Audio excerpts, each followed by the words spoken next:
हाँ जी, पशु पालक वीरो साਰਿਆਂ ਨੂੰ ਸਤਿ ਸ਼੍ਰੀ ਅਕਾਲ ਜੀ। ਸੋ ਅੱਜ ਆਪਾਂ ਗੱਲ ਕਰਾਂਗੇ ਜੀ ਗਰਮੀਆਂ ਦੇ ਮੌਸਮ ਦੇ ਵਿੱਚ ਖੂਨ ਦੀ ਕਮੀ ਬਾਰੇ।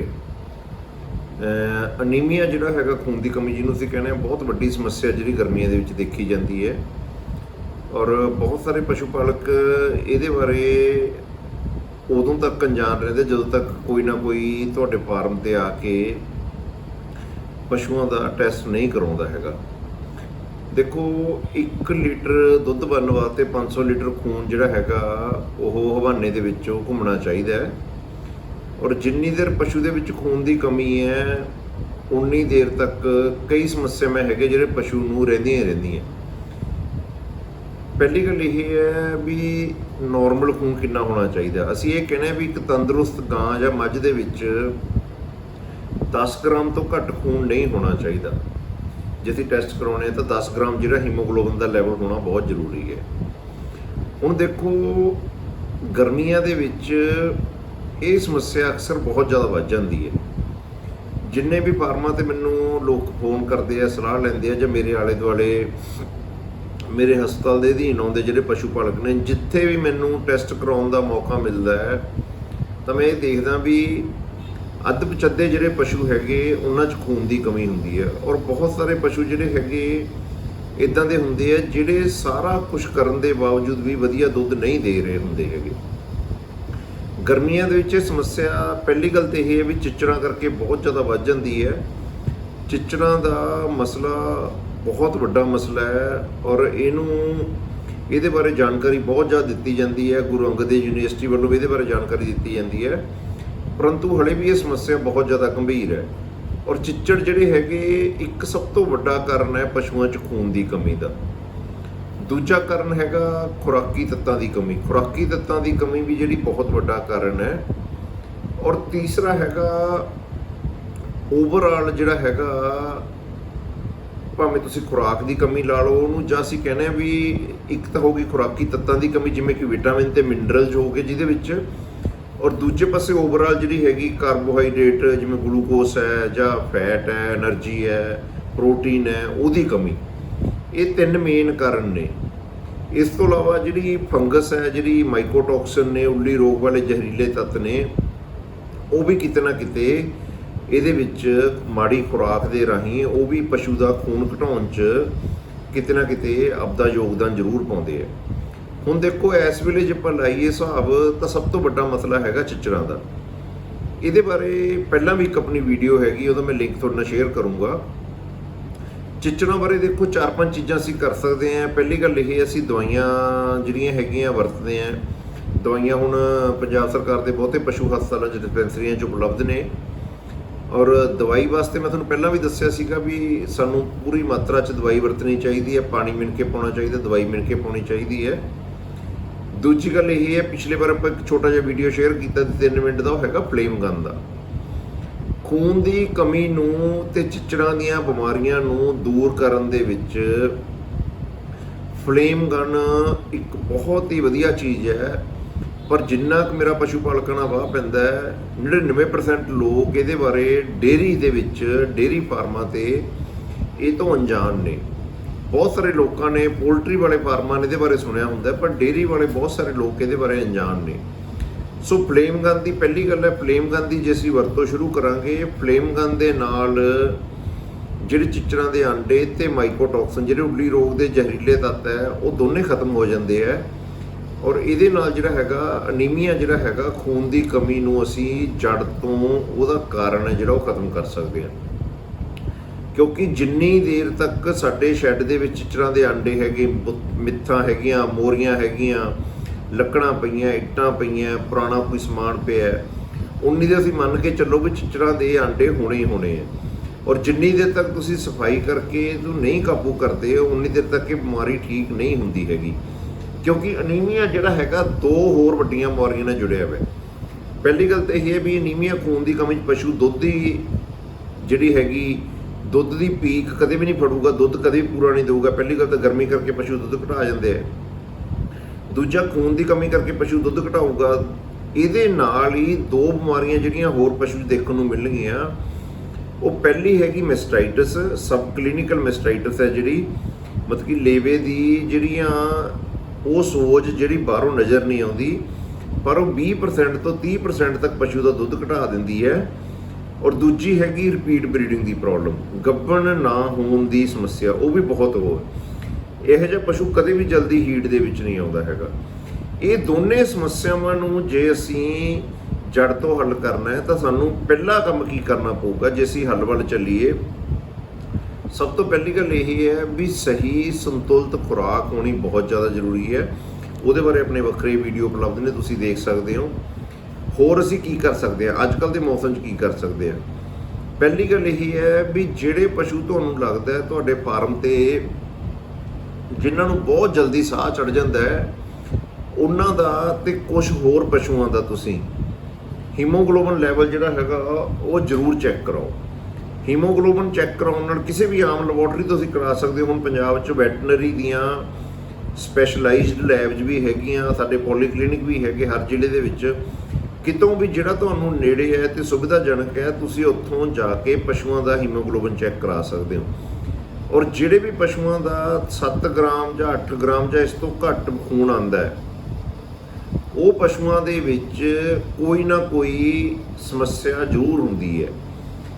ਅੱਜ ਕੱਲ੍ਹ ਦੇ ਮੌਸਮ ਦੇ ਵਿੱਚ ਇਹ ਪਸ਼ੂਆਂ ਦੇ ਵਿੱਚ ਚਿੱਚੜਾਂ ਵਾਲੀਆਂ ਬਿਮਾਰੀਆਂ ਹੋਣ ਦੇ ਚਾਂਸ ਬਹੁਤ ਜ਼ਿਆਦਾ ਨੇ। ਉਹਦੇ ਬਾਰੇ ਆਪਾਂ ਅਗਲੇ ਵੀਡੀਓ ਦੇ ਵਿੱਚ ਵਿਸਥਾਰ 'ਚ ਗੱਲ ਕਰਾਂਗੇ। ਦੇਖੋ ਅਸੀਂ ਕਰਨਾ ਕੀ ਹੁੰਦਾ ਹੈ, ਜਿਹੜੇ ਪਸ਼ੂਆਂ 'ਚ ਵੀ ਖੂਨ ਦੀ ਕਮੀ ਆਉਣੀ ਹੈ, ਅਸੀਂ ਦੇਖ ਲਿਆ ਵੀ ਸਾਡੇ ਟੈਸਟਾਂ ਦੇ ਵਿੱਚ ਖੂਨ ਦੀ ਕਮੀ ਆਉਂਦੀ ਹੈ, ਅਸੀਂ ਉਹ ਪਸ਼ੂਆਂ ਦਾ ਆਪਣੇ ਮਾਹਰ ਦੀ ਸਲਾਹ ਨਾਲ ਤੁਰੰਤ ਇਲਾਜ ਕਰਾਉਣਾ ਹੈ। ਕਿਉਂਕਿ ਜਿਹੜੇ ਇਹ ਅਨੀਮੀਆ ਵਾਲੇ ਪਸ਼ੂ ਹੁੰਦੇ ਹੈ, ਇਹ ਜਿੰਨੇ ਮਰਜ਼ੀ ਵਧੀਆ ਹੋਣ, ਮੰਨ ਲਓ ਕੋਈ ਗਾਂ ਤੁਹਾਨੂੰ 20-25 ਲੀਟਰ ਦੁੱਧ ਵੀ ਦੇ ਰਹੀ ਹੈ, ਤਾਂ ਅਸੀਂ ਇਹ ਹਿਸਾਬ ਨਹੀਂ ਲਾ ਸਕਦੇ ਵੀ ਉਹ ਖੂਨ ਦੀ ਕਮੀ ਕਰਕੇ ਹੋ ਸਕਦਾ 10 ਲੀਟਰ ਦੁੱਧ ਰੋਜ਼ ਦਾ ਘੱਟ ਦੇ ਰਹੀ ਹੋਵੇ। ਔਰ ਤੁਸੀਂ ਇਹ ਸੋਚ ਕੇ ਦੇਖੋ, ਜੇ ਉਹ 10 ਲੀਟਰ ਦੁੱਧ ਰੋਜ਼ ਦਾ ਘੱਟ ਦੇ ਰਹੀ ਹੈ ਗਾਂ, ਤਾਂ ਇੱਕ ਸੂਏ ਦੇ ਵਿੱਚ ਹੋ ਸਕਦਾ ਉਹ 2000 ਤੋਂ 3000 ਲੀਟਰ ਦੁੱਧ ਘੱਟ ਦੇਵੇ। ਔਰ 2000 ਤੋਂ 3000 ਲੀਟਰ ਦੀ ਦੁੱਧ ਦੀ ਜੇ ਅਸੀਂ ਕੀਮਤ ਲਾਈਏ, ਜੇ ਅਸੀਂ 30 ਰੁਪਏ ਦੇ ਹਿਸਾਬ ਨਾਲ ਵੀ ਲਾਈਏ, ਤਾਂ ਤੁਸੀਂ ਸੋਚ ਕੇ ਦੇਖੋ ਕਿੰਨੇ ਹਜ਼ਾਰ ਦਾ ਸਾਡਾ ਦੁੱਧ ਬਣ ਜਾਣਾ। ਇਹ ਸਾਡਾ ਵੱਡਾ ਨੁਕਸਾਨ ਹੈ। ਜੇ ਸਾਡਾ ਪਸ਼ੂ 2 ਲੀਟਰ 1 ਤੋਂ 2 ਲੀਟਰ ਦੁੱਧ ਵੀ ਘੱਟ ਦਿੰਦਾ ਹੈਗਾ, ਔਰ ਅਸੀਂ ਇਹੀ 30 ਰੁਪਏ ਦੇ ਹਿਸਾਬ ਨਾਲ ਲਾਈਏ, ਤਾਂ ਸਾਲ ਦੇ ਵਿੱਚ ਸਾਡਾ ਪਸ਼ੂ ਘੱਟੋ ਘੱਟ 10 ਤੋਂ 15,000 ਰੁਪਏ ਦਾ ਇੱਕ ਪਸ਼ੂ ਸਾਨੂੰ ਘਾਟਾ ਦੇ ਜਾਂਦਾ ਹੈਗਾ। ਸੋ ਇਸ ਕਰਕੇ ਅਸੀਂ ਇਹ ਸਮੱਸਿਆ ਨੂੰ ਗਰਮੀਆਂ ਦੇ ਵਿੱਚ ਬਹੁਤ ਹੀ ਗੰਭੀਰਤਾ ਨਾਲ ਲੈਣਾ ਹੈ, ਕਿਉਂਕਿ ਜਿਹੜੀ ਇਹ ਸਮੱਸਿਆ ਹੈ ਸਾਡੇ ਅੰਦਾਜ਼ੇ ਤੋਂ ਕਿਤੇ ਜ਼ਿਆਦਾ ਨੁਕਸਾਨ ਕਰਦੀ ਹੈ। ਔਰ ਜਿਹੜੀਆਂ ਝੋਟੀਆਂ ਬੈੜੀਆਂ, ਮੈਂ ਬਹੁਤ ਸਾਰੀ ਜਗ੍ਹਾ 'ਤੇ ਵੀ ਦੇਖਿਆ ਵੀ ਝੋਟੀਆਂ ਬੈੜੀਆਂ ਦੇ ਵਿੱਚ ਵੀ ਅਨੀਮੀਆ ਦੇ ਕੇਸ, ਖੂਨ ਦੀ ਕਮੀ ਦੇ ਕੇਸ ਬਹੁਤ ਜ਼ਿਆਦਾ ਹੁੰਦੇ ਹੈ, ਪਰ ਉਹਨਾਂ ਤੱਕ ਕਈ ਵਾਰੀ ਸਹੀ ਤਰੀਕੇ ਨਾਲ ਉਹਨਾਂ ਨੂੰ ਲੱਭਿਆ ਨਹੀਂ ਜਾਂਦਾ ਹੈਗਾ। ਚੰਗੇ ਡੇਅਰੀ ਫਾਰਮਾਂ 'ਤੇ ਵੀ ਝੋਟੀਆਂ ਬੈੜੀਆਂ ਅਸੀਂ ਦੇਖਦੇ ਹਾਂ ਜਿਹੜੀਆਂ ਬਹੁਤ ਜ਼ਿਆਦਾ, ਜਿਨ੍ਹਾਂ ਦੀ ਸਿਹਤ ਠੀਕ ਹੁੰਦੀ ਹੈ, ਬਾਹਰੋਂ ਦੇਖਣ ਨੂੰ ਠੀਕ ਲੱਗਦਾ, ਵਜਨ ਠੀਕ ਹੁੰਦਾ, ਪਰ ਉਹ ਸਹੀ ਹੀਟ 'ਚ ਨਹੀਂ ਆਉਂਦੀਆਂ ਜਾਂ ਸਹੀ ਤਿਆਰ ਨਹੀਂ ਹੁੰਦੀਆਂ। ਉਹਨਾਂ ਦੇ ਵਿੱਚ ਵੀ ਜਿਹੜੀ ਖੂਨ ਦੀ ਕਮੀ ਹੈ ਉਹ ਇੱਕ ਬਹੁਤ ਵੱਡਾ ਕਾਰਨ ਹੈ। ਸੋ ਪਹਿਲਾ ਹੱਲ ਆਪਾਂ ਇਹ ਦੇਖਿਆ ਵੀ ਪਹਿਲਾਂ ਅਸੀਂ ਟੈਸਟਿੰਗ ਕਰਾਉਣੀ ਹੈ। ਦੂਜਾ ਹੱਲ ਕੀ ਹੈ ਵੀ ਅਸੀਂ ਫਲੇਮ ਗਨ ਦੀ ਵਰਤੋਂ ਜ਼ਰੂਰ ਉਹ ਕਰੀਏ। ਫਲੇਮ ਗਨ ਦੀ ਵਰਤੋਂ ਨੇ, ਜਿਵੇਂ ਤੁਹਾਨੂੰ ਦੱਸਿਆ ਵੀ ਉੱਲੀ ਰੋਗ ਵਾਲੇ ਜਿਹੜੇ ਜ਼ਹਿਰੀਲੇ ਤੱਤ ਜਿਹੜੇ ਹੈਗੇ, ਮਾਈਕੋਟੌਕਸਿਨ ਜਿਹੜੇ ਹੈਗੇ, ਤੇ ਜਿਹੜੇ ਚਿੱਚੜਾਂ ਦੇ ਆਂਡੇ ਆ ਉਹ ਨਸ਼ਟ ਹੋ ਜਾਣੇ ਆ। ਤੀਜੀ ਗੱਲ ਇਹ ਦੇਖਣਾ ਸੀ, ਜੇ ਸਾਡੇ ਫਾਰਮ 'ਤੇ ਸਬ ਕਲੀਨਿਕਲ ਮੈਸਟਾਈਟਸ ਬਾਰ-ਬਾਰ ਆ ਰਹੀ ਹੈ, ਲੇਵੇ ਦੀ ਜਿਹੜੀ ਹੈਗੀ ਪੂਣੀ ਦੇ ਵਿੱਚ ਕਦੇ ਛਿੱਤੀਆਂ ਆਉਂਦੀਆਂ, ਕਦੇ ਠੀਕ ਹੋ ਜਾਂਦੀਆਂ, ਦੁੱਧ ਭਾਂਡੇ ਨਾਲ ਲੱਗਦਾ ਹੈ, ਜਾਂ ਅਸੀਂ ਦੇਖਦੇ ਹਾਂ ਵੀ ਕਦੇ-ਕਦੇ ਕਿਸੇ ਥਣ ਦੇ ਵਿੱਚੋਂ ਪਸ਼ੂ ਦਾ ਦੁੱਧ ਪਤਲਾ ਹੋ ਜਾਂਦਾ ਹੈ, ਜਾਂ ਇੱਦਾਂ ਦੀਆਂ ਸਮੱਸਿਆਵਾਂ ਸਾਨੂੰ ਬਾਰ-ਬਾਰ ਅਸੀਂ ਦੇਖਦੇ ਹਾਂ ਵੀ ਕੋਈ ਪਸ਼ੂ ਬਾਰ-ਬਾਰ ਦੁੱਧ ਘਟਾ ਜਾਂਦਾ ਹੈ, ਤਾਂ ਅਸੀਂ ਮੰਨ ਕੇ ਚੱਲੋ ਵੀ ਖੂਨ ਦੀ ਕਮੀ ਇੱਕ ਬਹੁਤ ਵੱਡਾ ਕਾਰਨ ਹੁੰਦਾ ਹੈ। ਕਿਉਂਕਿ ਖੂਨ ਦੀ ਕਮੀ ਦੇ ਕਾਰਨ ਜਿਹੜਾ ਹੈਗਾ, ਖੂਨ ਦੇ ਵਿੱਚ ਸਿਟਰੇਟ ਦੀ ਜਿਹੜੀ ਖੂਨ ਦੇ ਵਿੱਚ ਤੇ ਹਵਾਨੇ ਦੇ ਵਿੱਚ ਸਿਟਰੇਟ ਦੀ ਜਿਹੜੀ ਮਾਤਰਾ ਹੁੰਦੀ ਹੈ ਘਟ ਜਾਂਦੀ ਹੈ, ਔਰ ਲੈਕਟੇਟ ਦੀ ਮਾਤਰਾ ਵੱਧ ਜਾਂਦੀ ਹੈ, ਜਿਸ ਕਰਕੇ ਸਬ ਕਲੀਨਿਕਲ ਮੈਸਟਾਈਟਸ ਜਿਹੜੀ ਹੈਗੀ, ਜਿੰਨੀ ਦੇਰ ਤੱਕ ਅਸੀਂ ਖੂਨ ਦੀ ਕਮੀ ਨੂੰ ਠੀਕ ਨਹੀਂ ਕਰਦੇ ਹੈਗੇ, ਉਨੀ ਦੇਰ ਤੱਕ ਉਹ ਨਹੀਂ ਜਾਂਦੀ ਹੈਗੀ। ਔਰ ਜਿਵੇਂ ਮੈਂ ਪਹਿਲਾਂ ਦੱਸਿਆ, ਇਹ ਵੀ ਇੱਕ ਬਹੁਤ ਵੱਡਾ ਸਾਨੂੰ ਆਰਥਿਕ ਨੁਕਸਾਨ ਕਰਦੀ ਹੈ। ਇਸ ਵਾਸਤੇ ਕੀ ਹੈ, ਪਹਿਲਾਂ ਚਿੱਚੜਾਂ ਦਾ ਇਲਾਜ ਕਰਨਾ, ਦੂਜੀ ਫਲੇਮ ਗਨ ਦੀ ਵਰਤੋਂ ਕਰਨੀ ਹੈ, ਤੀਜੀ ਜਿਹੜੀ ਹੈਗੀ ਉਹ ਹੈਗੇ ਲਘੂ ਤੱਤ। ਲਘੂ ਤੱਤ ਜਿਹੜੇ ਹੈਗੇ, ਦੇਖੋ ਬਾਜ਼ਾਰ ਦੇ ਵਿੱਚ 150 ਰੁਪਏ ਤੋਂ ਲੈ ਕੇ 800 ਰੁਪਏ ਕਿਲੋ ਤੱਕ ਦੇ ਲਘੂ ਤੱਤ ਉਪਲਬਧ ਨੇ। ਲਘੂ ਤੱਤ ਮੈਂ ਮੇਨ 8 ਤੱਤਾਂ ਦੀ ਗੱਲ ਕਰਦਾ ਹੁੰਦਾ, ਜਿਹੜੇ ਹੈਗੇ zinc, copper, cobalt, manganese, iodine, iron, chromium ਤੇ ਸਲੀਨੀਅਮ। ਇਹ ਜਿਹੜੇ ਲਘੂ ਤੱਤ ਨੇ ਅੱਜ ਪੰਜਾਬ ਦੇ ਵਿੱਚ ਬਹੁਤ ਸਾਰੀ ਜਗ੍ਹਾ ਤੇ ਜਿਹੜੀ ਖੂਨ ਦੀ ਕਮੀ ਹੈ ਉਹ ਚਿੱਚੜਾਂ ਤੋਂ ਇਲਾਵਾ ਲਘੂ ਤੱਤਾਂ ਦੀ ਘਾਟ ਕਰਕੇ ਹੈ। ਔਰ ਲਘੂ ਤੱਤਾਂ ਦੀ ਅਕਸਰ ਅਸੀਂ ਕੀ ਕਰਦੇ ਹਾਂ ਵੀ ਬਹੁਤ ਸਾਰੇ ਪਸ਼ੂ ਪਾਲਕ ਮੈਂ ਦੇਖੇ ਹੈ ਜਿੱਥੇ ਰੈਗੂਲਰਲੀ ਮਿਨਰਲ ਮਿਕਸਚਰ ਵਰਤਿਆ ਜਾਂਦਾ ਹੈ, ਭਾਵੇਂ ਉਹ ਕਿਸੇ ਵੀ ਕੰਪਨੀ ਦਾ ਹੋਵੇ, ਉੱਥੇ ਵੀ ਲਘੂ ਤੱਤਾਂ ਦੀ ਬਹੁਤ ਜ਼ਿਆਦਾ ਘਾਟ ਦੇਖਣ ਨੂੰ ਮਿਲਦੀ ਹੈ। ਕਿਉਂਕਿ ਚੰਗੇ ਤੋਂ ਚੰਗੇ ਜਿਹੜੇ ਮਿਨਰਲ ਮਿਕਸਚਰ ਨੇ ਉਹਨਾਂ ਦੇ ਵਿੱਚ ਵੀ ਲਘੂ ਤੱਤਾਂ ਦੀ ਪੂਰਤੀ ਕਰਨੀ ਉਹਨਾਂ ਰਾਹੀਂ ਬਹੁਤ ਜ਼ਿਆਦਾ ਔਖੀ ਹੁੰਦੀ ਹੈ। ਉਹਦੇ ਦੋ ਮੇਨ ਕਾਰਨ ਨੇ। ਪਹਿਲੀ ਗੱਲ ਇਹ ਹੈ, ਜਿਹੜੇ ਲਘੂ ਤੱਤ ਅਸੀਂ ਗੱਲ ਕਰਦੇ ਸੀ, ਕਹਿੰਦੇ ਹਮੇਸ਼ਾ ਆਰਗੈਨਿਕ ਟਰੇਸ ਮਿਨਰਲ ਜਿਹੜੇ ਹੁੰਦੇ ਆ, ਦੋ ਤਰ੍ਹਾਂ ਦੇ ਲਘੂ ਤੱਤ ਹੁੰਦੇ, ਇੱਕ ਆਰਗੈਨਿਕ ਹੁੰਦੇ, ਇੱਕ ਇਨਆਰਗੈਨਿਕ ਹੁੰਦੇ ਆ। ਆਪਾਂ ਇਹ ਹਮੇਸ਼ਾ ਕਹਿੰਦੇ ਆ ਵੀ ਜੇ ਤੁਸੀਂ ਵਧੀਆ ਰਿਜ਼ਲਟ ਲੈਣੇ ਤਾਂ ਸਾਨੂੰ ਆਰਗੈਨਿਕ ਟਰੇਸ ਮਿਨਰਲ ਵਰਤਣੇ ਚਾਹੀਦੇ ਆ। ਪਰ ਨਾਲ ਦੀ ਨਾਲ ਜਿਹੜੀ ਮਾਤਰਾ ਜਿਹੜੀ ਹੈਗੀ ਜਦੋਂ ਮਿਨਰਲ ਮਿਕਸਚਰ ਅਸੀਂ ਦਿੰਦੇ ਆ, ਆਮ ਤੌਰ ਤੇ ਹਲੇ ਵੀ ਪੰਜਾਬ ਦੇ ਵਿੱਚ 25 gram, 50 gram, 60 gram, 70 gram mineral mixture ਜਾਂ 100 ਗ੍ਰਾਮ ਤੋਂ ਵੱਧ ਮਿਨਰਲ ਮਿਕਸਚਰ ਬਹੁਤ ਸਾਰੀ ਜਗ੍ਹਾ ਤੇ ਨਹੀਂ ਦਿੱਤਾ ਜਾਂਦਾ। ਸਿਰਫ ਕੁਝ ਪਰਸੈਂਟ ਜਿਹੜੇ ਹੈਗੇ 1-2% ਅਗਾਂਹਵਧੂ ਕਿਸਾਨ ਨੇ, ਜਿਹੜੇ ਪਸ਼ੂ ਪਾਲਕ ਨੇ, ਜਿਹੜੇ ਮਿਨਰਲ ਮਿਕਸਚਰ ਸਹੀ ਮਾਤਰਾ 'ਚ ਦਿੰਦੇ ਆ। ਪਹਿਲੀ ਗੱਲ ਇਹ ਹੈ, ਮਿਨਰਲ ਮਿਕਸਚਰ ਦੀ ਮਾਤਰਾ ਸਹੀ ਨਹੀਂ ਦਿੱਤੀ ਜਾਂਦੀ। ਦੂਜੀ, ਮਿਨਰਲ ਮਿਕਸਚਰ ਦੀ ਕੁਆਲਿਟੀ ਵਧੀਆ ਨਹੀਂ ਹੁੰਦੀ ਹੈਗੀ। ਕੁਆਲਿਟੀ ਪੰਜਾਬ ਦੇ ਵਿੱਚ ਬਹੁਤ ਵੱਡਾ ਉਹ ਹੈ। ਸਾਡੇ ਜਿਹੜੇ ਗੁਰੂ ਅੰਗਦ ਦੇਵ ਯੂਨੀਵਰਸਿਟੀ ਦੇ ਵਿੱਚ ਸਾਡੇ ਮਾਹਰ ਕਹਿੰਦੇ ਆ ਵੀ ਜੇ ਮਿਨਰਲ ਮਿਕਸਚਰ ਦੇ ਵਿੱਚ ਸੈਂਡ ਸਿਲੀਕਾ ਜਿਹੜਾ ਹੈਗਾ, ਜਿਹਨੂੰ ਮਿੱਟੀ ਅਸੀਂ ਕਹਿ ਦਿੰਦੇ ਆ, 3% ਤੋਂ ਵੱਧ ਹੁੰਦੀ ਹੈ ਤਾਂ ਉਹ ਮਿਨਰਲ ਮਿਕਸਚਰ ਜਿਹੜਾ ਹੈਗਾ ਉਹ ਕਦੇ ਵੀ ਜਿਹੜੇ ਸਾਡੇ ਗੌਰਮੈਂਟ ਦੁਆਰਾ ਨਿਰਧਾਰਿਤ ਪੈਮਾਨੇ ਆ ਉਹ 'ਤੇ ਪੂਰਾ ਨਹੀਂ ਉਤਰਦਾ। ਪਰੰਤੂ ਪੰਜਾਬ 'ਚ ਬਹੁਤ ਸਾਰੇ ਮਿਨਰਲ ਮਿਕਸਚਰ ਜਿਹੜੇ ਹੈਗੇ ਉਹ ਇਸ ਨਿਰਧਾਰਿਤ ਪੈਮਾਨੇ 'ਤੇ ਪਾਸ ਨਹੀਂ ਹੁੰਦੇ। ਮਤਲਬ ਕਿ ਉਹਨਾਂ 'ਚ ਸੈਂਡ ਸਿਲੀਕਾ ਦੀ ਮਾਤਰਾ 3% ਤੋਂ ਜ਼ਿਆਦਾ ਪਾਈ ਜਾਂਦੀ ਹੈ। ਇਸ ਕਰਕੇ ਅਸੀਂ ਕੀ ਕਰਨਾ ਹੈ ਵੀ ਜਿਹੜੇ ਵਧੀਆ ਕੁਆਲਿਟੀ ਦੇ ਆਰਗੈਨਿਕ ਟਰੇਸ ਮਿਨਰਲ ਨੇ, ਜਿਨ੍ਹਾਂ ਦਾ ਰੇਟ 500 ਤੋਂ 600 ਰੁਪਏ ਕਿਲੋ ਦੇ ਨੇੜੇ ਤੇੜੇ ਹੋਣਾ ਚਾਹੀਦਾ ਹੈ, ਉਹ ਤੁਸੀਂ ਵੱਡੇ ਪਸ਼ੂਆਂ ਦੇ ਵਿੱਚ 10 ਗ੍ਰਾਮ ਪ੍ਰਤੀ ਪਸ਼ੂ ਤੇ ਛੋਟੀਆਂ ਝੋਟੀਆਂ ਬੈੜੀਆਂ ਦੇ ਵਿੱਚ 5 ਗ੍ਰਾਮ ਪ੍ਰਤੀ ਪਸ਼ੂ ਔਰ ਕਟੂਆਂ ਬਛੂਆਂ ਦੇ ਵਿੱਚ 1 ਤੋਂ 2 ਗ੍ਰਾਮ ਤੱਕ ਪ੍ਰਤੀ ਦਿਨ ਪ੍ਰਤੀ ਪਸ਼ੂ ਜ਼ਰੂਰ ਦੇਣੇ ਹੈ। ਦੇਖੋ, ਜਦੋਂ ਅਸੀਂ ਫੀਡ ਦੇ ਵਿੱਚ ਪਾਉਣੇ ਆ, ਅਕਸਰ ਲੋਕ 100 ਗ੍ਰਾਮ ਪਰ ਕੁਇੰਟਲ 'ਚ ਪਾ ਲੈਂਦੇ ਆ। ਪਹਿਲੀ ਗੱਲ ਤਾਂ ਇਹ ਹੈ, ਮਿਕਸਿੰਗ ਨਹੀਂ ਸਹੀ ਹੁੰਦੀ। ਮਿਕਸਿੰਗ 100 ਗ੍ਰਾਮ ਪ੍ਰੀਮਿਕਸ ਬਣਾਏ ਬਿਨਾ ਕਦੇ ਵੀ ਫੀਡ 'ਚ ਨਹੀਂ ਹੋ ਸਕਦੀ। ਦੂਜੀ ਗੱਲ, ਜੇ ਅਸੀਂ 100 ਗ੍ਰਾਮ ਪਾਇਆ ਤਾਂ 10 ਕਿਲੋ ਜਿਹੜਾ ਪਸ਼ੂ ਫੀਡ ਖਾਏਗਾ ਉਹਨੂੰ 10 ਗ੍ਰਾਮ ਜਾਏਗਾ। ਇਸ ਕਰਕੇ ਉਹਦੇ ਵਿੱਚ ਬਹੁਤ ਵੱਡਾ ਮਸਲਾ ਹੈ। ਟਰੇਸ ਮਿਨਰਲ ਨੂੰ, ਲਘੂ ਤੱਤਾਂ ਨੂੰ ਜੇ ਅਸੀਂ ਸਿੱਧੇ ਤੌਰ ਤੇ ਰੋਜ਼ ਟੌਪ ਡਰੈਸਿੰਗ 'ਚ ਲੈ ਕੇ ਆਈਏ ਜਾਂ TMR ਦੇ ਵਿੱਚ ਪਾਈਏ ਤਾਂ ਉਹਦੇ ਨਾਲ ਸਾਡਾ ਬਹੁਤ ਜ਼ਿਆਦਾ ਫਾਇਦਾ ਹੋਊਗਾ। ਕਿਉਂਕਿ ਜੇ DCP ਤੇ ਕੈਲਸਾਈਟ ਆਪਾਂ ਫੀਡ ਦੇ ਵਿੱਚ ਪਾ ਲਿਆ ਤੇ ਦੂਜੇ ਨੰਬਰ ਤੇ ਪਸ਼ੂ ਨੂੰ ਹਰਾ ਚਾਰਾ ਮਿਲ ਰਿਹਾ ਹੈ, DCP ਤੇ ਕੈਲਸਾਈਟ ਤੋਂ ਕੈਲਸ਼ੀਅਮ ਤੇ ਫਾਸਫੋਰਸ ਦੀ ਪੂਰਤੀ ਹੋ ਜਾਣੀ ਹੈ ਔਰ ਹਰੇ ਚਾਰੇ ਤੋਂ ਵਿਟਾਮਿਨ ਦੀ ਪੂਰਤੀ ਹੋ ਜਾਣੀ ਹੈ। ਸਿਰਫ ਲੋੜ ਪੈਣ ਤੇ ਤੁਸੀਂ ਵਿਟਾਮਿਨ E ਜਿਹੜਾ ਹੈਗਾ ਉਹ ਟੀਕਿਆਂ ਦੇ ਰਾਹੀਂ ਪੂਰਾ ਕਰ ਸਕਦੇ ਹੋ। ਬਾਕੀ ਜਿਹੜੇ 8 ਲਘੂ ਤੱਤ ਨੇ ਉਹ ਅਗਰ ਤੁਸੀਂ ਟੌਪ ਡਰੈਸਿੰਗ ਦੇ ਵਿੱਚ ਡੇਲੀ ਪਸ਼ੂ ਦੀ ਖੁਰਲੀ ਦੇ ਵਿੱਚ ਪਾਓਗੇ ਤਾਂ ਤੁਸੀਂ ਆਪ ਦੇਖੋਗੇ ਵੀ ਤੁਹਾਨੂੰ ਇਹਦੇ ਰਿਜ਼ਲਟ ਬਹੁਤ ਜ਼ਿਆਦਾ ਵਧੀਆ ਮਿਲਣਗੇ। ਮੇਨ ਗੱਲ ਇਹ ਹੈ, ਜਿਹੜੇ ਛੋਟੇ ਪਸ਼ੂ ਪਾਲਕ ਨੇ ਉਹਨਾਂ ਨੂੰ ਜਦੋਂ ਉਹਨਾਂ ਨੇ ਇਹ ਸ਼ੁਰੂ ਕਰਨਾ ਹੈ ਤਾਂ 5 ਤੋਂ 7 ਦਿਨਾਂ ਦੇ ਵਿੱਚ ਤੁਹਾਨੂੰ ਇਹਦਾ ਰਿਜ਼ਲਟ ਦਿਖਣਾ ਸ਼ੁਰੂ ਹੋਏ ਨੇ। ਕਿਉਂਕਿ ਜਿਹੜੇ ਆਰਗੈਨਿਕ ਟਰੇਸ ਮਿਨਰਲ ਨੇ, ਵਧੀਆ ਕੁਆਲਿਟੀ ਵਾਲੇ, ਵਧੀਆ ਗੁਣਵੱਤਾ ਵਾਲੇ ਟਰੇਸ ਮਿਨਰਲ ਨੇ, ਉਹਨਾਂ ਦਾ ਰਿਜ਼ਲਟ ਆਉਣ ਨੂੰ ਇਦੋਂ ਵੱਧ ਦਿਨ ਨਹੀਂ ਲੱਗਦੇ ਹੈਗੇ। ਤੁਸੀਂ ਦੇਖੋਗੇ ਵੀ ਪਸ਼ੂ ਦਾ ਖੂਨ ਦਾ ਪੱਧਰ ਵਧਣਾ ਸ਼ੁਰੂ ਹੋ ਜਾਣਾ ਹੈ। ਦੂਜੇ ਨੰਬਰ ਤੇ ਪਸ਼ੂ ਦੀ ਜਿਹੜੀ ਸਿਹਤ ਹੈ, ਜਿਹੜੀ ਚਮੜੀ ਦਾ ਰੰਗ ਹੈ ਉਹ ਵਧਣਾ ਸ਼ੁਰੂ ਹੋ ਜਾਣਾ ਹੈ।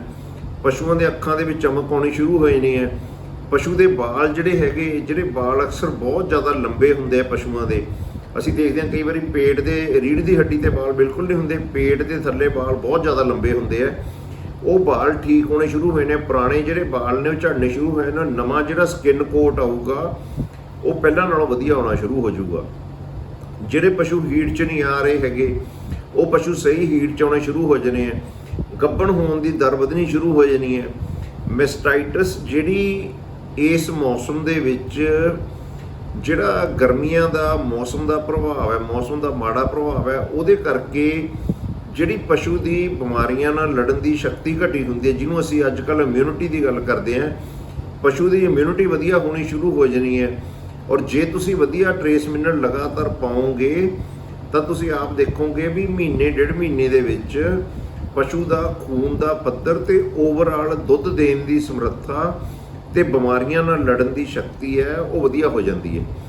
ਪਰ ਟਰੇਸ ਮਿਨਰਲਸ ਨੂੰ ਲਗਾਤਾਰ ਸਹੀ ਤਰੀਕੇ ਨਾਲ ਵਰਤਣਾ ਬਹੁਤ ਜ਼ਰੂਰੀ ਹੈ। ਜੇ ਅਸੀਂ ਇਸ ਸਾਰੇ ਰਵਾਂਗੇ ਵੀ ਅਸੀਂ ਫੀਡ ਦੇ ਵਿੱਚ 100 ਗ੍ਰਾਮ ਪਾਲੇ, 150 ਗ੍ਰਾਮ ਪਾਲੇ ਜਾਂ 200 ਗ੍ਰਾਮ ਪਾਲੇ, ਤਾਂ ਮੈਂ ਨਹੀਂ ਇਹ ਗੱਲ ਮੰਨ ਸਕਦਾ ਵੀ ਉਹ ਚੰਗੀ ਤਰ੍ਹਾਂ ਮਿਕਸ ਹੋ ਸਕਦੇ ਆ। ਜਿੱਥੇ ਸਾਡਾ ਫਾਰਮਰ ਆਪ ਪ੍ਰੀ ਮਿਕਸ ਬਣਾ ਕੇ ਡੇਲੀ ਵਰਤਦਾ ਹੈ ਉੱਥੇ ਵੱਖਰੀ ਗੱਲ ਹੈ। ਪਰ ਜੇ ਅਸੀਂ ਮੰਨ ਲਓ 8 ਕੁਇੰਟਲ ਦਾ ਘਾਣਾ ਬਣਾਇਆ, 16 ਬੈਗ ਬਣਾਏ ਹੈ ਤੇ 8 ਕੁਇੰਟਲ ਦੇ ਵਿੱਚ ਅਸੀਂ 800 ਗ੍ਰਾਮ ਜਾਂ 1200 ਗ੍ਰਾਮ ਜਾਂ 1600 ਗ੍ਰਾਮ ਅਸੀਂ ਪਾਤਾ, ਤਾਂ 8 ਕੁਇੰਟਲ ਦੇ ਵਿੱਚ ਇਹ ਗੱਲ ਮੇਰੀ ਸਮਝ ਤੋਂ ਬਿਲਕੁਲ ਬਾਹਰ ਹੈ ਵੀ ਇਹ ਕਿਲੋ, 1.5 ਕਿਲੋ, 2 ਕਿਲੋ ਜਿਹੜਾ ਹੈਗਾ ਇਹ ਮਿਨਰਲ ਵਾਕਿਆ ਹੀ 16 ਥੈਲਿਆਂ ਦੇ ਵਿੱਚ ਹਰੇਕ ਦੇ ਵਿੱਚ ਬਰਾਬਰ ਮਾਤਰਾ ਦੇ ਵਿੱਚ ਪਹੁੰਚ ਜਾਏਗਾ ਤੇ ਜਦੋਂ ਅਸੀਂ ਪਸ਼ੂ ਨੂੰ ਦੇਵਾਂਗੇ ਤਾਂ ਬਰਾਬਰ ਮਾਤਰਾ 'ਚ ਉਹ ਮਿਲੇਗਾ। ਇਸ ਕਰਕੇ ਇਹ ਮਸਲਾ ਜਿਹੜਾ ਹੈਗਾ, ਕਿਉਂਕਿ ਸਾਡਾ ਖਰਚਾ ਉਨਾ ਹੀ ਹੋ ਰਿਹਾ ਹੈਗਾ, ਖਰਚਾ ਅਸੀਂ ਉਨਾ ਹੀ ਕਰ ਰਹੇ, ਸਾਡੇ ਪੈਸੇ ਲੱਗ ਰਹੇ ਹੈ, ਪਰ ਸਾਡੇ ਪਸ਼ੂ ਦੀ ਜਿਹੜੀ ਜ਼ਰੂਰਤ ਹੈ ਉਹ ਪੂਰੀ ਨਹੀਂ ਹੋ ਰਹੀ। ਇਸ ਕਰਕੇ ਮੈਂ ਤੁਹਾਨੂੰ ਕਹੂੰਗਾ ਵੀ ਜਿਹੜੇ ਟਰੇਸ ਮਿਨਰਲ ਨੇ, ਕਿਉਂਕਿ ਪਹਿਲਾਂ ਆਪਾਂ ਦੇਖਦੇ ਸੀ ਪੰਜਾਬ ਦੇ ਵਿੱਚ ਬਹੁਤ ਸਾਰੀਆਂ ਕੰਪਨੀਆਂ ਜਿੰਕ ਕਾਪਰ ਦੀ ਗੱਲ ਕਰਦੀਆਂ ਸੀ, ਜਿੰਕ ਕਾਪਰ ਦੇ ਬੇਸ ਤੇ ਬਹੁਤ ਸਾਰੇ ਮਿਨਰਲ ਵੀ ਬਣਾਏ ਗਏ। ਉਹਦੇ ਬੇਸ ਤੇ ਇੱਕ ਪੰਜਾਬ 'ਚ ਸਿਸਟਮ ਹੀ ਬਣ ਗਿਆ ਵੀ ਅਸੀਂ ਜਿੰਕ ਤੇ ਕਾਪਰ ਦੇ ਬੇਸ ਤੇ ਮਿਨਰਲ ਵੇਚਣਾ ਹੈਗਾ। ਹਰੇਕ ਕੰਪਨੀ ਨੇ ਇੱਕ ਦੂਜੇ ਤੋਂ ਵੱਧ ਧਿਆਨ ਮਤਲਬ ਕਿ ਜ਼ਿਆਦਾ ਤੋਂ ਜ਼ਿਆਦਾ ਜਿਹੜਾ ਪਾਉਣ ਦੀ ਕੋਸ਼ਿਸ਼ ਕੀਤੀ, ਪਰੰਤੂ ਜਿਹੜੇ ਆਰਗੈਨਿਕ ਟਰੇਸ ਮਿਨਰਲ ਨੇ ਉਹਨਾਂ ਦਾ ਮਿਨਰਲ ਮਿਕਸਚਰ ਉਹਨਾਂ ਦਾ ਕੋਈ ਬਦਲ ਨਹੀਂ ਹੈਗਾ। ਇਸ ਕਰਕੇ ਮੈਂ ਤੁਹਾਨੂੰ ਇਹ ਕਹੂੰਗਾ ਵੀ ਜਿਹੜੇ ਇਹ ਮਿਨਰਲ ਨੇ ਇਹ ਛੋਟੇ ਤੱਤਾਂ ਵੱਲ ਅਸੀਂ ਇਹਨਾਂ ਦੀ ਅਹਿਮੀਅਤ ਨੂੰ ਸਮਝੀਏ, ਕਿਉਂਕਿ ਤੁਸੀਂ ਬਿਮਾਰੀ ਦਾ ਇਲਾਜ ਕਰ ਵੀ ਲਓਗੇ। ਅਗਰ ਮੰਨ ਲਓ ਪਸ਼ੂ 'ਚ ਖੂਨ ਦੀ ਕਮੀ ਮੰਨ ਲਓ ਚਿਚੜਾਂ ਕਰਕੇ ਹੈ, ਐਨਾਪਲਾਜ਼ਮਾ ਕਰਕੇ ਹੈ ਜਾਂ ਪੀਲੀਆ ਰੋਗ ਕਰਕੇ ਹੈ, ਅਗਰ ਆਪਾਂ ਪੀਲੀਆ ਰੋਗ ਦਾ ਇਲਾਜ ਕਰ ਵੀ ਲਿਆ ਤਾਂ ਵੀ ਜਿਹੜੀ ਦਵਾਈ ਦਾ ਕੰਮ ਦਵਾਈ ਨੇ ਕਰਦੇ ਨੇ, ਪਰ ਖੁਰਾਕ ਦਾ ਕੰਮ, ਸਹੀ ਖੁਰਾਕ ਦਾ ਕੰਮ ਸਹੀ ਖੁਰਾਕ ਨਹੀਂ ਕਰਨਾ। ਜਿਵੇਂ ਆਪਾਂ ਗੱਲ ਕੀਤੀ, ਦੇਖੋ ਜਿੰਕ ਕਾਪਰ ਤੋਂ ਇਲਾਵਾ ਦੇਖੋ ਗਰਮੀਆਂ ਦੇ ਵਿੱਚ ਜਿਵੇਂ ਗੱਲ ਅਸੀਂ ਕਰਦੇ ਹਾਂ, ਗਰਮੀਆਂ ਦੇ ਵਿੱਚ ਜਿਵੇਂ ਤੁਸੀਂ ਦੇਖੋ ਜਿਵੇਂ ਮੈਂਗਨੀਜ਼ ਹੈ, ਅਗਰ ਮੈਂਗਨੀਜ਼ ਦੀ ਪਸ਼ੂਆਂ ਦੇ ਵਿੱਚ ਘਾਟ ਹੈ ਤਾਂ ਪਸ਼ੂਆਂ ਦੇ ਵਿੱਚ ਤਾਰਾਂ ਪਸ਼ੂ ਨੇ ਲੰਬੀਆਂ ਦੇ ਹੀ ਜਾਣੀਆਂ, ਕਈ 4-4 5-5 ਦਿਨ ਪਸ਼ੂ ਨੇ ਤਾਰਾਂ ਦੇ ਹੀ ਜਾਣੀਆਂ। ਇਸ ਤਰ੍ਹਾਂ ਹੀ ਜਿਵੇਂ ਆਇਓਡੀਨ ਹੈ, ਜਿਵੇਂ ਵੱਡੇ ਤੱਤ ਨੇ ਥੋੜ੍ਹੇ, ਉਹਨਾਂ ਬਾਰੇ ਵੀ ਜਿਵੇਂ ਆਪਾਂ ਗੱਲ ਕਰਦੇ ਹਾਂ ਵੀ ਨਾਲ ਨਮਕ ਪਾਉਣਾ ਜ਼ਰੂਰੀ ਹੈ। ਨਮਕ ਦੇ ਰਾਹੀਂ ਅਸੀਂ ਦੇਖੋ ਸੋਡੀਅਮ, ਪੋਟਾਸ਼ੀਅਮ ਤੇ ਆਇਓਡੀਨ ਦੀ ਕਮੀ ਦੀ ਪੂਰਤੀ ਕਰਦੇ ਹਾਂ। ਗੱਲ ਸਿਰਫ ਇਹ ਹੈ ਵੀ ਸਾਨੂੰ ਇਹਦੇ ਬਾਰੇ ਜਾਗਰੂਕ ਹੋਣਾ ਜ਼ਰੂਰੀ ਹੈ ਵੀ ਜਿਹੜੇ ਇਹ ਤੱਤ ਨੇ ਇਹਨਾਂ ਤੋਂ ਬਿਨਾਂ, ਖੁਰਾਕੀ ਤੱਤਾਂ ਤੋਂ ਬਿਨਾਂ ਸਾਡਾ ਕੰਮ ਨਹੀਂ ਚੱਲਣਾ ਸੀ। ਔਰ ਸਿਰਫ ਮਿਨਰਲ ਮਿਕਸਚਰ ਤੇ ਨਿਰਭਰ ਨਹੀਂ ਰਹਿਣਾ ਹੈਗਾ, ਕਿਉਂਕਿ ਮਿਨਰਲ ਮਿਕਸਚਰ ਅਕਸਰ ਕੀ ਹੁੰਦਾ, ਬਹੁਤ ਵਾਰੀ ਅਸੀਂ ਪਹਿਲਾਂ ਅੱਜ ਕਿਸੇ ਹੋਰ ਕੰਪਨੀ ਦਾ ਪਾ ਲਿਆ, ਕੱਲ੍ਹ ਨੂੰ ਕਿਸੇ ਹੋਰ ਕੰਪਨੀ ਦਾ ਪਾ ਲਿਆ, ਫਿਰ ਅਸੀਂ ਮਹੀਨੇ ਬਾਅਦ ਕਿਸੇ ਹੋਰ ਕੰਪਨੀ ਦਾ ਲੈ ਆਂਦਾ। ਇਸ ਤਰ੍ਹਾਂ ਕਈ ਵਾਰੀ ਸਾਡੇ ਬ੍ਰਾਂਡ ਬਦਲਦੇ ਰਹਿੰਦੇ ਆ ਔਰ ਅੱਡ-ਅੱਡ ਬ੍ਰਾਂਡ ਦੀ ਜਿਹੜੀ ਕੁਆਲਿਟੀ ਹੁੰਦੀ ਹੈ ਅੱਡ-ਅੱਡ ਹੁੰਦੀ ਹੈ। ਪਰ ਜੇ ਅਸੀਂ ਲਘੂ ਤੱਤ ਕਿਸੇ ਵੀ ਚੰਗੇ ਬ੍ਰਾਂਡ ਦੇ ਆਪਣੇ ਮਾਹਰ ਦੀ ਸਲਾਹ ਨਾਲ ਵਰਤਣੇ ਸ਼ੁਰੂ ਕਰ ਦਈਏ ਤਾਂ ਅਸੀਂ ਉਹ 6 ਮਹੀਨੇ, ਸਾਲ, 2 ਸਾਲ ਤੱਕ ਲਗਾਤਾਰ ਵੀ ਇੱਕ ਚੰਗਾ ਬ੍ਰਾਂਡ ਜਿਹੜਾ ਮਾਰਕੀਟ ਦੇ ਵਿੱਚ ਉਪਲਬਧ ਹੈ ਉਹ ਤੁਸੀਂ ਲੈ ਸਕਦੇ ਹੋ। ਉਹਦੇ ਬਾਰੇ ਤੁਹਾਡਾ ਜਿਹੜਾ ਨਜ਼ਦੀਕੀ ਤੁਹਾਡੀ ਜਿਹੜੀ ਪਸ਼ੂ ਸੰਸਥਾ ਹੈਗੀ ਜਾਂ ਤੁਹਾਡੇ ਨੇੜੇ ਦਾ ਜਿਹੜਾ ਪ੍ਰੋਗਰੈਸਿਵ ਫਾਰਮਰ ਹੈ ਉਹ ਤੁਹਾਨੂੰ, ਜਾਂ ਕੋਈ ਖੁਰਾਕੀ ਮਾਹਰ ਹੈ ਉਹ ਤੁਹਾਨੂੰ ਬੈਟਰ ਗਾਈਡ ਕਰ ਸਕਦਾ ਹੈ। ਕਿਉਂਕਿ ਪੰਜਾਬ ਦੇ ਵਿੱਚ ਇਲਾਕਿਆਂ ਦੇ ਹਿਸਾਬ ਨਾਲ ਅੱਡ-ਅੱਡ ਇਲਾਕੇ ਦੇ ਵਿੱਚ ਅੱਡ-ਅੱਡ ਤਰ੍ਹਾਂ ਦੇ ਜਿਹੜੇ ਹੈਗੇ ਛੋਟੇ ਲਘੂ ਤੱਤ ਅਵੇਲੇਬਲ ਨੇ। ਪਰ ਅਸੀਂ ਇਹ ਯਕੀਨੀ ਬਣਾਈਏ ਵੀ ਜੇ ਅਸੀਂ ਇਹ ਜਿਹੜੀ ਲੁਕੀ ਵੀ ਪ੍ਰੋਬਲਮ ਹੈ ਖੂਨ ਦੀ ਕਮੀ, ਇਹ ਤੋਂ ਅਸੀਂ ਛੁਟਕਾਰਾ ਪਾਉਣਾ ਹੈ ਤਾਂ ਜਿੰਨੀਆਂ ਮੈਂ ਗੱਲਾਂ ਕੀਤੀਆਂ ਮੈਂ ਇੱਕ ਵਾਰੀ ਦੁਬਾਰਾ ਫਿਰ ਉਹਨਾਂ ਨੂੰ ਸਮ ਅਪ ਕਰੂੰਗਾ ਦੁਬਾਰਾ। ਪਹਿਲੀ ਗੱਲ ਇਹ ਹੈ, ਚਿਚੜਾਂ ਦੀ ਜਿਹੜੀ ਹੈਗੀ ਸਮੱਸਿਆ ਨੂੰ ਜੜ ਤੋਂ ਖਤਮ ਕਰੀ, ਉਹਦੇ ਵਾਸਤੇ ਫਲੇਮਗਨ ਵਰਤੀਏ, ਉਹਦੇ ਨਾਲ ਹੀ ਸਾਡਾ ਮਾਈਕੋਟੌਕਸਿਨ ਜਿਹੜੇ ਹੈਗੇ ਸਾਡੇ ਜਿਹੜੇ ਉੱਲੀ ਰੋਗ ਵਾਲੇ ਜ਼ਹਿਰੀਲੇ ਤੱਤ ਖਤਮ ਹੋਣਗੇ। ਦੂਜੇ ਨੰਬਰ ਤੇ ਖੁਰਾਕ ਨੂੰ ਵੱਧ ਤੋਂ ਵੱਧ ਸੰਤੁਲਿਤ ਬਣਾਈਏ, ਉਹ 'ਚ ਕਾਰਬੋਹਾਈਡਰੇਟ ਹੈ, ਫੈਟ ਹੈ, ਊਰਜਾ ਹੈ ਤੇ ਪ੍ਰੋਟੀਨ ਹੈ, ਉਹਦੀ ਸੰਤੁਲਿਤ ਬਣਾਈ, ਉਹਦੇ ਵਾਸਤੇ ਅਸੀਂ ਕਿਸੇ ਮਾਹਰ ਦੀ ਸਲਾਹ ਲਈਏ। ਤੀਜੀ ਗੱਲ ਇਹ ਹੈ, ਲਘੂ ਤੱਤਾਂ ਦੀ ਤੇ ਨਮਕ ਦੀ ਜਿਹੜੀ ਆਉਣ ਵਾਲੀ ਗਿੱਲੀ ਗਰਮੀ ਹੈ ਇਹਦੇ ਵਿੱਚ ਸਹੀ ਮਾਤਰਾ 'ਚ, ਸਹੀ ਕੁਆਲਿਟੀ, ਸਹੀ ਮਾਤਰਾ 'ਚ ਦੇਣੀ ਯਕੀਨੀ ਬਣਾਈਏ। ਬਾਕੀ ਦੇਖੋ, ਗਲਘੋਟੂ ਦੀ ਜਿਹੜੀ ਵੈਕਸੀਨ ਹੈ ਉਹ ਲਗਭਗ ਸਾਡੀ ਪੂਰੀ ਹੋ ਚੁੱਕੀ ਹੈ। ਜਿਨ੍ਹਾਂ ਨੇ ਗਲਘੋਟੂ ਦੀ ਵੈਕਸੀਨ ਨਹੀਂ ਲਗਵਾਈ ਹੈਗੀ ਉਹ ਲਵਾ ਲਓ। ਇਸ ਵਾਰ ਇਹ ਵੈਕਸੀਨ 5 ਰੁਪਏ ਪ੍ਰਤੀ ਡੋਜ਼ ਦੇ ਹਿਸਾਬ ਨਾਲ ਲਗਾਈ ਗਈ। ਪਿਛਲੇ ਸਾਲ ਇਹ ਵੈਕਸੀਨ ਫ੍ਰੀ ਲਗਾਈ ਗਈ ਸੀ। ਇਸ ਵਾਰ ਇਹ ਵੈਕਸੀਨ ਜਿਹੜੀ ਹੈਗੀ 5 ਰੁਪਏ ਪ੍ਰਤੀ ਡੋਜ਼ ਦੇ ਹਿਸਾਬ ਨਾਲ ਲਾਈ ਗਈ ਹੈ। ਬਾਕੀ ਇਹ ਵਿਸ਼ਾ ਆਪਣਾ ਬਹੁਤ ਲੰਬਾ, ਅਗਲੀ ਵਾਰੀ ਆਪਾਂ ਚਿਚੜਾਂ ਵਾਲੀਆਂ ਬਿਮਾਰੀਆਂ ਦੀ ਗੱਲ ਕਰਾਂਗੇ। ਕੋਈ ਵੀ ਸਮੱਸਿਆ ਹੋਵੇ ਜਾਂ ਸਵਾਲ ਹੋਵੇ, ਤੁਸੀਂ ਆਪਣੇ ਨੇੜੇ ਦੇ ਖੁਰਾਕੀ ਮਾਹਰ ਨਾਲ ਗੱਲ ਕਰ ਸਕਦੇ ਹੋ। ਅਖੀਰ ਤੇ ਮੈਂ ਤੁਹਾਨੂੰ ਇਹੀ ਕਹੂੰਗਾ ਵੀ ਜਿਹੜੀਆਂ ਵੀਡੀਓ ਤੁਹਾਨੂੰ ਚੰਗੀਆਂ ਲੱਗਦੀਆਂ ਉਹਨੂੰ ਲਾਈਕ ਕਰੋ ਤੇ ਦੂਜਿਆਂ ਨਾਲ ਸ਼ੇਅਰ ਕਰੋ ਔਰ ਚੈਨਲ ਨੂੰ ਸਬਸਕ੍ਰਾਈਬ ਕਰੋ, ਤਾਂ ਕਿ ਜਿਹੜੇ ਹੈਗੇ ਲੇਟੈਸਟ ਜਿਹੜੀਆਂ ਅਪਡੇਟਸ ਹੈਗੀਆਂ ਪਸ਼ੂ ਪਾਲਣ ਨਾਲ ਸੰਬੰਧਿਤ ਉਹ ਤੁਹਾਡੀਆਂ ਤੱਕ ਪਹੁੰਚਦੀਆਂ ਰਹਿਣ। ਠੀਕ ਹੈ, ਧੰਨਵਾਦ ਜੀ ਸਾਰਿਆਂ ਨੂੰ, ਸਤਿ ਸ਼੍ਰੀ ਅਕਾਲ ਜੀ।